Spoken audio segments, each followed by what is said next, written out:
Students, today our topic of discussion is biomolecules. So, chemical analysis of organic compounds. To analyze the chemical composition of any organic compound of a living organism, the chemical analysis of living tissue is done. So, our body has lots of chemicals and those are known as, these are nothing but organic compounds. So, as because it is a living body. Now, this can be easily done by performing the activity like with the help of trichloroacetic acid and two types of solution we get after treating the living tissue with this trichloroacetic acid, and that gives us acid soluble fraction and acid insoluble fraction. So one is acid soluble and one is acid insoluble fractions we get.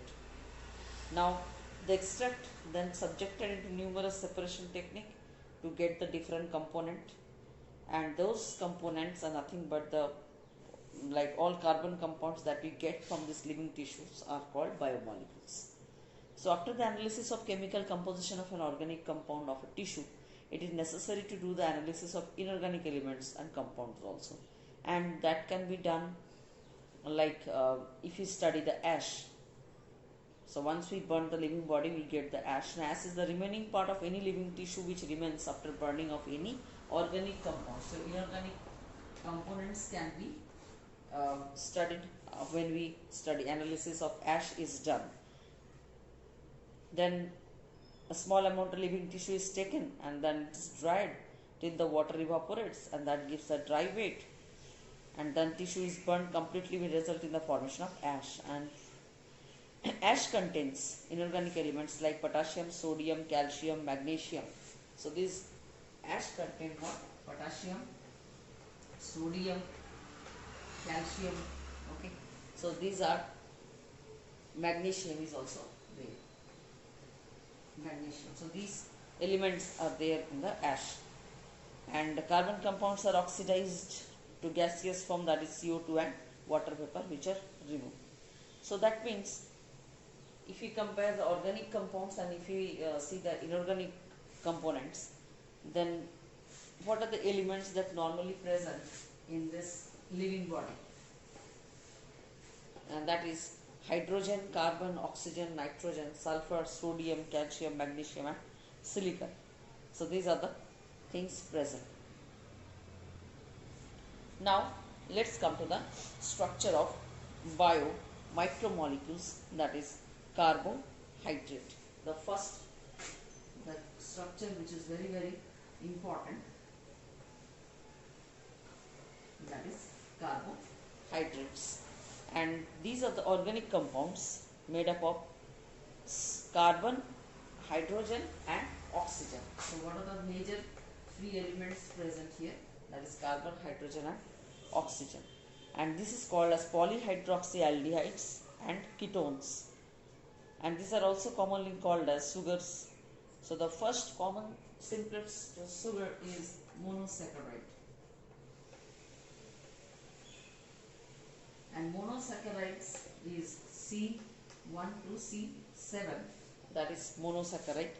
And these are the simplest carbohydrates which cannot be hydrolyzed further into smaller components.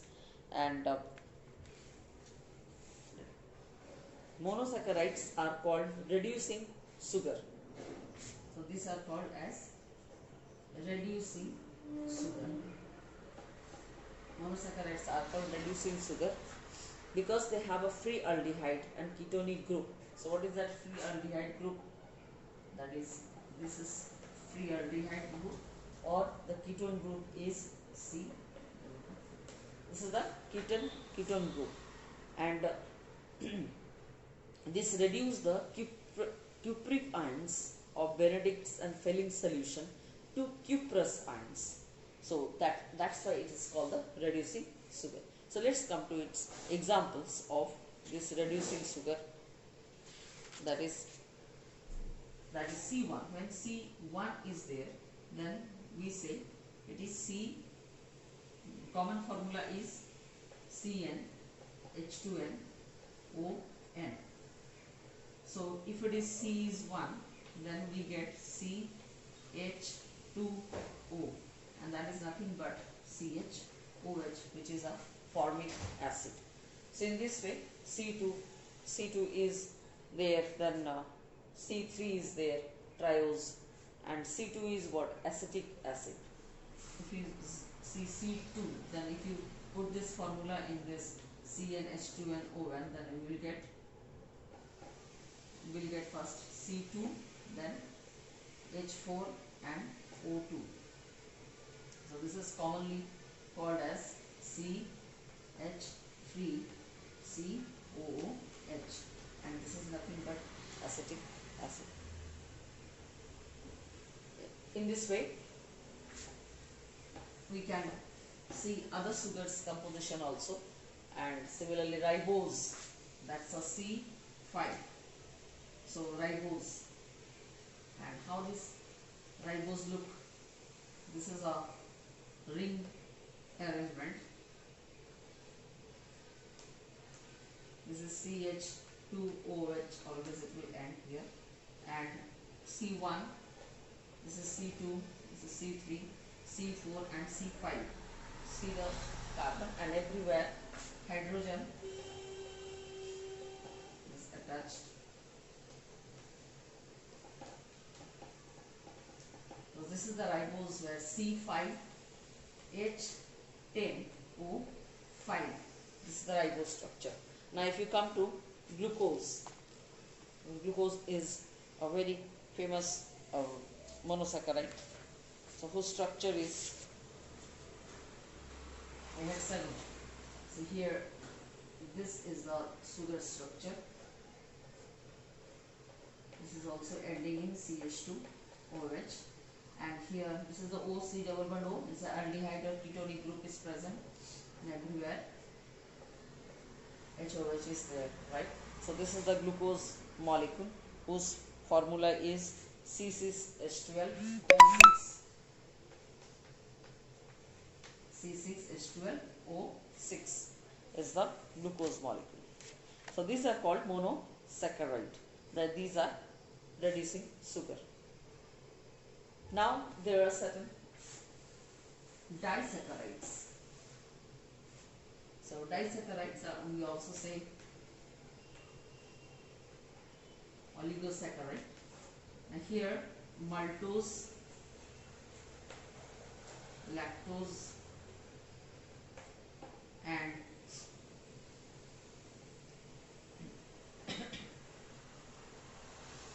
sucrose. Now when maltose is there, two glucose molecule joined, and when the two glucose molecule joined, they form, and then maltose. Lactose is glucose plus galactose, that form the lactose, and sucrose is fructose. Fructose and glucose joined to form sucrose. So what are the isomers of glucose here? Fructose, galactose, mannose. These are the isomers of glucose. So maltose, lactose, sucrose, this is the malt sugar, commonly called as malt sugar. This is the milk sugar, and this is the cane sugar that is present in sugarcane juice, cane sugar. So these are non-reducing sugar. These are sugars containing monomeric units that can be further hydrolyzed into smaller components, and these are called non-reducing sugar. The free aldehyde or ketone group is absent. Sucrose, maltose, lactose, these are the common examples of this. So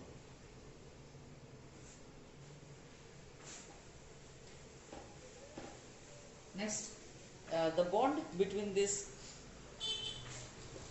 the sugar molecule, that is the glucose molecule, is called as glycosidic linkage. So glycosidic linkage is the linkage between this sugar molecules. And then with the help of this glycosidic bond between the glucose molecules, large macromolecule of carbohydrates can be formed, and such macromolecules are like starch, cellulose and glycogen. So major macromolecules are formed, that is starch, cellulose, glycogen, then chitin, then mucilage. So all these are macromolecules which are formed by the monomers, that is monosaccharide, and they are joined to each other by glycosidic linkage. So let's see what is the glycosidic linkage. Now this is a hexose sugar molecule, and here this glycosidic linkage is present.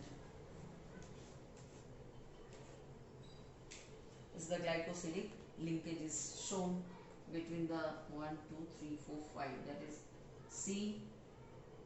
C4.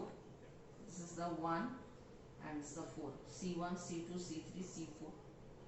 So C4 and C1, so there is glycosidic linkage. So this is the combination of C1 and C4 in between this, and there is emission of water molecule during this linkage.